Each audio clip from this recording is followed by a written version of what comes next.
Hello friend, अब हम पढ़ेंगे आज अपना वही द लर्निंग प्लेस दिशा पर अगला लेक्चर क्लास 5th का।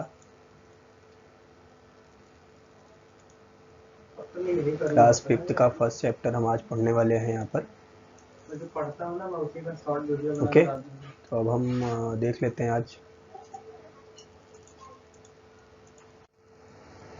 तो हमारा सबसे पहला क्वेश्चन है व्हाट द सॉल्यूशन। इसका सॉल्यूशन क्या होगा, ये क्वेश्चन दिया गया है और इसका सॉल्यूशन दे रहा है। क्वेश्चन यहाँ पे ये दे रहा है one of the steroid has fallen out of its place in the asteroid belt and it hurtling toward the sun. Our Earth in its way, there is all likelihood of a collision. What can be done to prevent this collision? It means यहाँ पे हम एक बार इसको समझ लेते हैं कि question पूछ क्या रहा है एक्चुअली में हमसे। तो एक एस्टेरॉइड क्या बोल रहा है कि एक एस्टेरॉइड जो है गिर रहा है, बहुत तेजी से गिर रहा है। क्या कर रहा है, अपनी जो उसकी बेल्ट है जहाँ पर वो रह रहा है वहाँ से वो छूट करके गिर रहा है, ठीक है। And it hurtling toward the sun, और बहुत तेज गति से जा रहा है सन की तरफ, बहुत ही तेज गति से सन की तरफ बढ़ रहा है। और जब वह सन की तरफ बढ़ रहा है तो उसी बीच रास्ते में अर्थ पड़ रही है। सन की तरफ जब वो बढ़ रहा है तो उसी के रास्ते में जो है सन पड़ रही है। और संयोग बस क्या हो रहा है कि ये जो है बहुत ही खतरनाक, ये टकराने वाला है अर्थ से, ठीक है। ये जो है टकराने वाला है अर्थ से। तो what can be done to prevent this collision, इस क्षति से, इस जो होने वाला है, जो टकराव होने वाला है, इससे बचाव के लिए हम क्या क्या उपाय कर सकते हैं। तो उम्मीद कर रहा हूँ क्वेश्चन तो समझ में आ गया होगा। अब आंसर देख लेते हैं इसका। तो सबसे पहले 2-3 काम करना है हमें, 2 काम करना है। पहला क्या कर सकते हैं, the first way is change the path and advancing asteroid. सबसे पहला काम क्या कर सकते हैं हम, इसका जो एस्टेरॉइड आ रहा है उसका हम पथ चेंज कर सकते हैं, उसका रास्ता हम बदल सकते हैं। दूसरा क्या कर सकते हैं, second way is we can use the missile for break the asteroid into small pieces.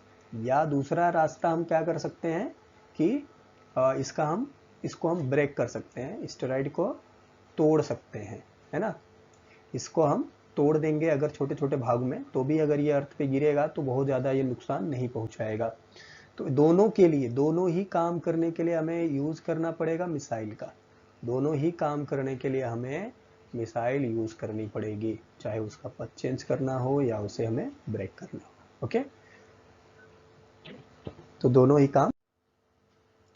अगला क्वेश्चन हम ले लेते हैं, यूज योर ब्रेन पावर। अगला क्वेश्चन अपना ब्रेन पावर यूज करना है और आंसर बताना है। तो पहला क्वेश्चन है यहाँ पर, what will happen to our solar system if the sun were suddenly disappear. अगर सन अचानक से डिसअपियर हो जाए, ठीक है, तो क्या होगा सोलर सिस्टम से हमारे। अगर सन अगर डिसअपियर हो जाए या अदृश्य हो जाए तो क्या होगा। इसका आंसर है there would be darkness everywhere, हर जगह पे अंधेरा छा जाएगा। The cycle of day and night would came to halt, यानी जो दिन और रात होते हैं वह पूरी तरह से छुट्टी पे चले जाएंगे, खत्म हो जाएंगे, यानी दिन और रात नहीं होगा। All the plant and animal will die due to lack of heat, जितने भी प्लांट और एनिमल हैं वो सब मरने लगेंगे। क्यों, क्योंकि हीट की कमी हो जाएगी। एंड लैक ऑफ फोटोसिंथेसिस, जिससे वह अपना, जो पौधे हैं वो अपनी भोजन तैयार करते हैं फोटोसिंथेसिस से, वह भी कम हो जाएगा। इसलिए जो है प्लांट और एनिमल डाई होने लगेंगे। तो ये इसका आंसर है। अगला है यहाँ पर हमारा, अगला क्वेश्चन ले लेते हैं हम। Suppose we want to give your address, suppose you want to give your address to your friend you have on the planet Mars. How will you write your address if you want them to understand exactly where you live? तो क्या आप address बताएंगे अपने दोस्त को, आप अगर जो है मार्स प्लैनेट पे हो तो, है ना। मार्स प्लैनेट पर से अगर आपको एड्रेस बताना हो तो आप क्या बताएंगे। तो वहाँ से आप बताएंगे आपका नाम सबसे पहले, उसके बाद आप कहाँ रहते हैं वो बताना है, नवी मुंबई में। फिर उसके बाद आप पनवेल ईस्ट, आपका जो पिन कोड एरिया है कौन से स्टेट में रहते हैं, किस देश में रहते हैं, किस कॉन्टिनेंट में रहते हैं, ठीक है। उसके बाद किस प्लैनेट पे रहते हैं, तो अर्थ पे रहते हैं आप इन सोलर सिस्टम जो है। फिर उसके बाद मिल्की वे, यानी मिल्की वे के थर्ड प्लैनेट पे आप रहते हैं, ये आपको बता देना, ये हो जाएगा इसका आंसर। अगला है in the picture below correct the sequence of the planet from the sun. यहाँ पे आपको ये पिक्चर दी गई है, इस पिक्चर से आपको ये जो प्लैनेट्स दिख रहे हैं इनकी सीक्वेंस को आपको प्रॉपर करना है, ठीक है। तो यहाँ पे जो सीक्वेंस दी गई है वो पहले ये दी गई है सीक्वेंस। पहले यहाँ पे मरकरी दिया गया है, फिर वीनस दिया गया है, फिर मार्स है, फिर अर्थ है, फिर सैटर्न है, फिर उसके बाद जुपिटर है, फिर यूरेनस है एंड नेपच्यून है, ठीक है। अब इसको हम जब सही करते हैं तो करेक्ट सीक्वेंस क्या होगा, करेक्ट सीक्वेंस यहाँ पर आएगा mercury, Venus, earth, Mars, Jupiter, Saturn and Uranus and Neptune. तो ये इसका जो है करेक्ट सीक्वेंस आएगा। इस तरह से हम जो है देखेंगे, ये हमारा करेक्ट सीक्वेंस है, ये जो है हमारा रॉन्ग सीक्वेंस था, ओके। अगला हम ले लेते हैं हु एम आई। क्वेश्चन है हमारा हु एम आई। यहाँ पे ले लेते हैं you can see me from the earth but the light part of me that you see change every day. तो क्या होता है, वह ऐसा बताना है, आप अर्थ पर से देखते हैं तो उसका क्या होता है, जो लाइट वाला पार्ट है हर दिन कुछ ना कुछ चेंज होता है। तो ये चीज़ें तो मून में होती हैं, क्योंकि मून आपका हर दिन कभी छोटा तो कभी थोड़ा बड़ा, तो फिर बड़ा, फिर बड़ा, या कभी छोटा फिर बड़ा, तो फिर छोटा, ऐसा होते रहता है। तो इसलिए इसका आंसर यहाँ पर मून आएगा। दूसरा आएगा we have I have my own light, it is only from that the planet get light. मतलब प्लैनेट्स को लाइट मिलती है और उसे हीट मिलती है, तो ये काम केवल सन करता है, सन से ही ये सब हमें मिलता है। अगला I turn around my self around a planet and also around star. मतलब मैं इनके चारों तरफ घूमता हूँ, प्लैनेट्स के और स्टार्स के चारों तरफ। तो इसका आंसर क्या है, सैटेलाइट्स।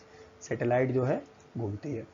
अगला I turn around myself and revolve around the सन।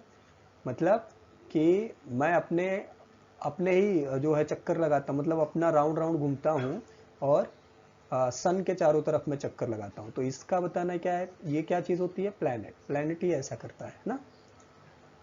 अगला है now other planet has living word like mind. तो यहाँ पे अर्थ आएगा, यानी कि अर्थ के जैसा ही है। अर्थ जो है केवल एक ऐसा प्लैनेट है जहाँ पे लोग रह पाते हैं, ठीक है। इसके अलावा कोई और दूसरा प्लैनेट नहीं है, अब तक तो नहीं मिला है, आगे देखते हैं। अगला है I am the nearest star to the earth. मैं सबसे नज़दीक का तारा हूँ अर्थ के। तो सबसे नज़दीक का तारा होता है सन। सन भी एक स्टार है, हमारे से थोड़ा नज़दीक है, ठीक है। अगला है हमारा यहाँ पे क्वेश्चन हम लेते हैं। अगला क्वेश्चन है for what purpose the rocket use in space travel. किस पर्पज से हम जो है रॉकेट को यूज करते हैं स्पेस के लिए। तो क्या होता है, very powerful rocket are use to send spacecraft into space. A tremendous quantity of fuel is burnt in the rocket so that the spacecraft weighing thousands of tons can be launched into space. It must be given power against to the force of gravity. Rocket technology or space launch technology is used for that purpose. मतलब समझ में आ गया होगा। यानी इसका अगर हम main बात करें तो स्पेस क्राफ्ट को लॉन्च करने के लिए ही इस पे ये रॉकेट का यूज़ किया जाता है, ठीक है। इसमें बहुत सारे फ्यूल बर्न होते हैं जो है रॉकेट में, और ये ग्रेविटी के अगेंस्ट में काम करता है ना, ये ग्रेविटी के अगेंस्ट में फोर्स अप्लाई करता है।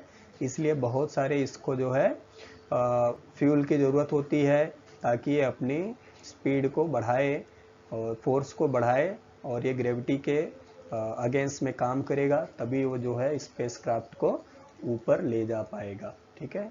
इसीलिए बहुत ही ज़्यादा हैवी रॉकेट की ज़रूरत होती है। यहाँ पे ये हमारा आंसर है, पावरफुल रॉकेट इसीलिए यूज़ करते हैं, ठीक है। अब अगला क्वेश्चन आ रहा है हमारा, what information do man made satellite provide. ऐसा क्या है कि जो मैन मेड सैटेलाइट प्रोवाइड करता है, तो वो सारी चीज़ें हम देख लेते हैं। मैन मेड सैटेलाइट से हमें क्या मिलता है। Man made satellite provide useful information for agriculture, agriculture के लिए, इन्वायरमेंट के लिए, वेदर के लिए, वेदर फॉरकास्टिंग यानी कैसा रहेगा मौसम, मेकिंग मैप, मैप वगैरह बनाना है, सर्चिंग फॉर वाटर या मिनरल्स, ठीक है, अर्थ पे ये सारी चीज़ों को वो ढूंढता है। और क्या करता है, टेली कम्युनिकेशन के लिए भी इसका यूज़ किया जाता है, ठीक है। तो मैन मेड सैटेलाइट का यूज़ इन सारी चीज़ों के लिए किया जाता है।